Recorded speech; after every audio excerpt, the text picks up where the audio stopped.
Happy Thursday, everybody. Welcome to another episode of China Update, where I provide you with the most up-to-date political, economic, and geostrategic analysis on the world's #2 economy. My name is Tony.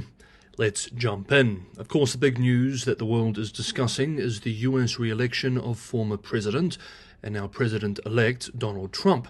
We will discuss China's initial reaction to the news and the possible implication for the US-China relationship in the second half of today's video. First, however, we need to move through a few salient economic updates.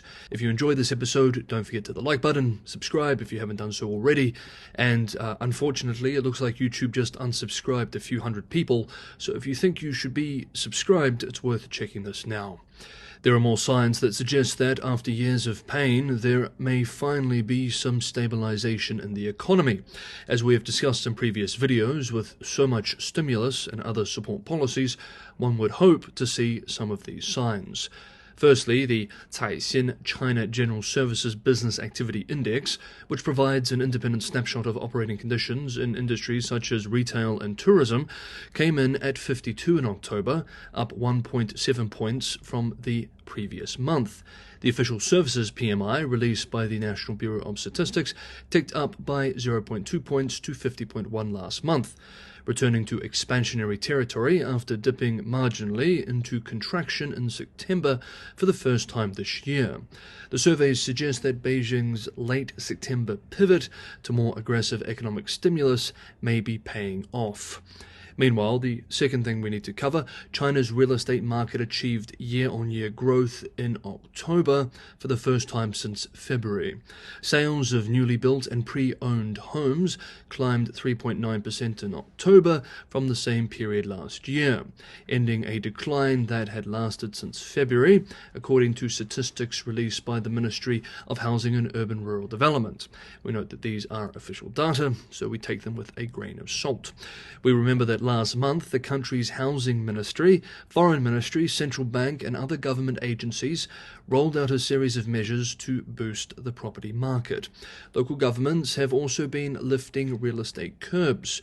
According to data from the China Index Academy, over 300 provincial-level regions and cities have released around 700 policies this year, making regulation in the property sector even more relaxed than during the previous easing cycle. However, Chinese financial media outlet Yicai cautions that, quote, the amount of real estate on the market is still at an historic high and more measures need to be introduced this quarter to rebalance supply and demand and stabilize housing prices, end quote.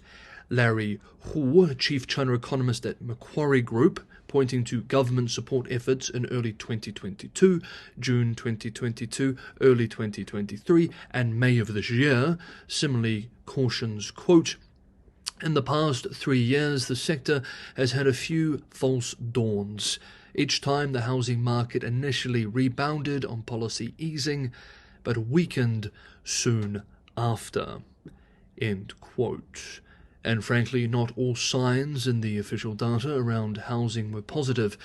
In the 2 weeks ending October 20th, this is the most up-to-date data we have, only 2 out of 90 cities polled reported an increase in property prices, meaning over 96% of cities are still seeing depreciating prices. Next up, let's look at what a second Trump presidency could mean for China. Let me start with an anecdote. As the US election results were coming in yesterday, my Chinese colleagues here in China nervously joked about how the next 4 years will be challenging for China, especially concerning trade and the economy. Indeed, as President-elect Trump prepares to start his second term in office, China is bracing for unpredictability in its ties with the US and renewed tensions over trade, technology, and Taiwan. Trade was a key part of Trump's Term 1 China policy, and if Trump stays true to his campaign promises, The president, once he enters office, could be slapping a blanket 60% tariff on all Chinese exports to the US. As regular viewers know, this would come at a very, very bad time for China too, as it grapples with several systemic economic crises, and exports are one of the few bright spots for growth. According to analysis published earlier this year by UBS, a 60% duty on Chinese imports could shave off 2.5 percentage points, or about half of China's projected economic growth. Beijing and her proxies are signaling that they will not just take it like they did in the first term, however, and that they now have much more robust toolkits to respond to US pressure and inflict costs on American interests. However, it's unclear how true this is. The economy is much more vulnerable now to a deeper trade war with the US than it was during the first Trump term.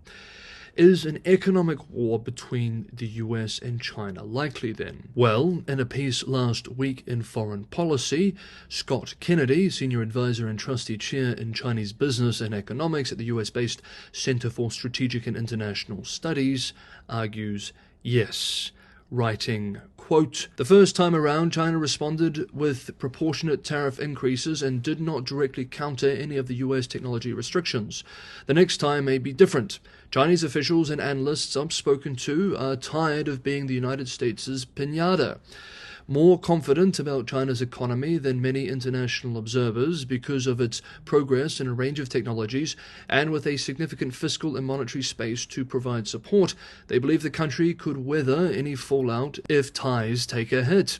Chinese leaders also likely believe such drastic steps are needed to keep the global economy from fully fragmenting, a position they could find sympathy for even among some of the United States' staunchest allies. Last time China faced US tariffs, President Xi Jinping appointed Vice Premier Liu He to negotiate, but this time Xi might well authorize a disproportionate response.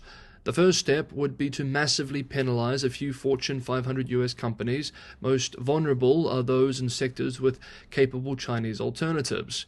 China could expand restrictions on exports of critical minerals and move forward with other export controls. It also could sell off $100 billion or more of its $775 billion of US treasuries, and one might expect Beijing to act more aggressively in the South China Sea and around Taiwan, raising anxieties about the prospects of a kinetic conflict.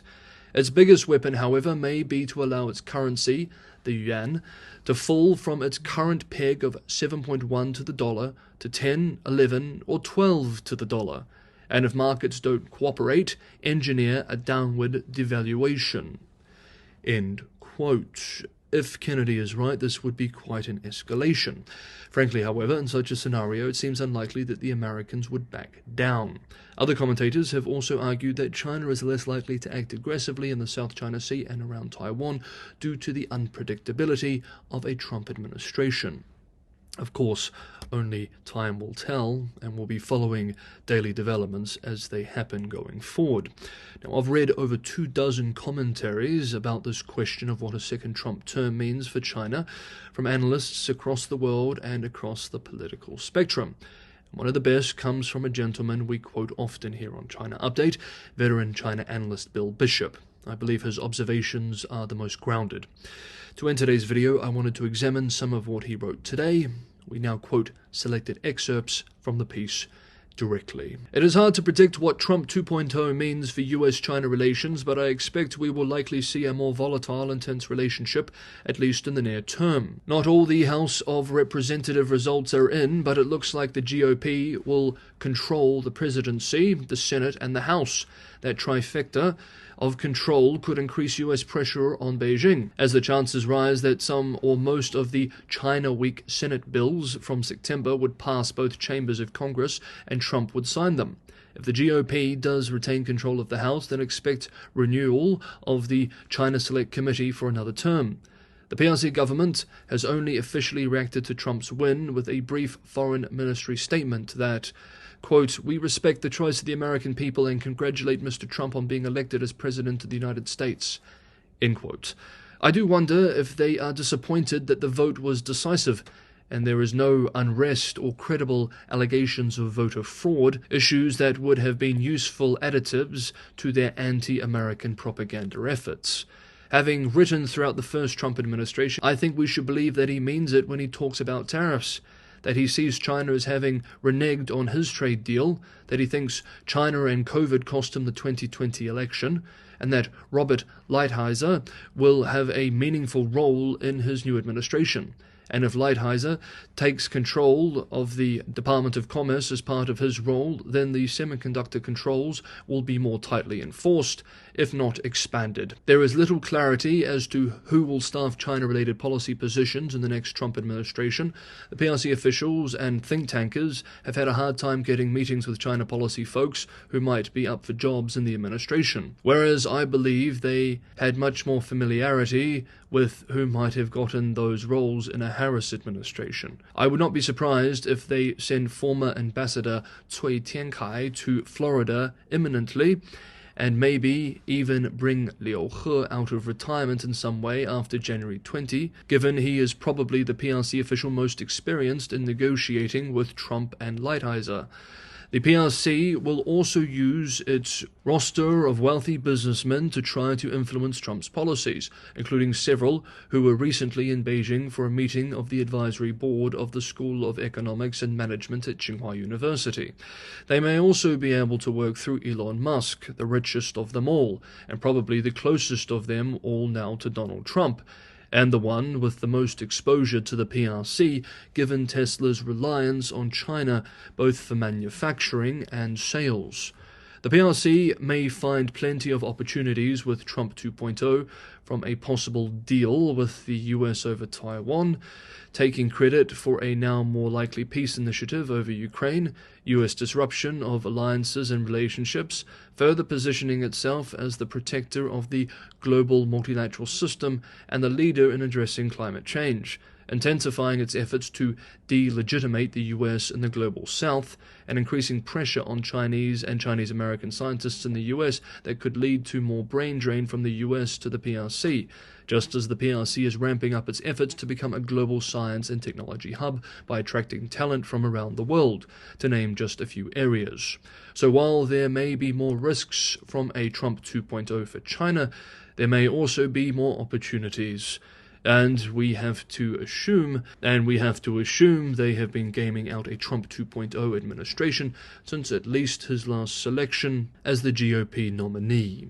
That is a long-winded way of saying that we should be prepared for much more tension in the US-China relationship, but also be ready for something surprising from Trump, probably announced on X and Truth Social this time.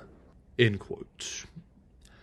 Okay, that is today's episode of China Update. Thank you so much everybody for watching. Have a good Thursday, and I will see you all tomorrow.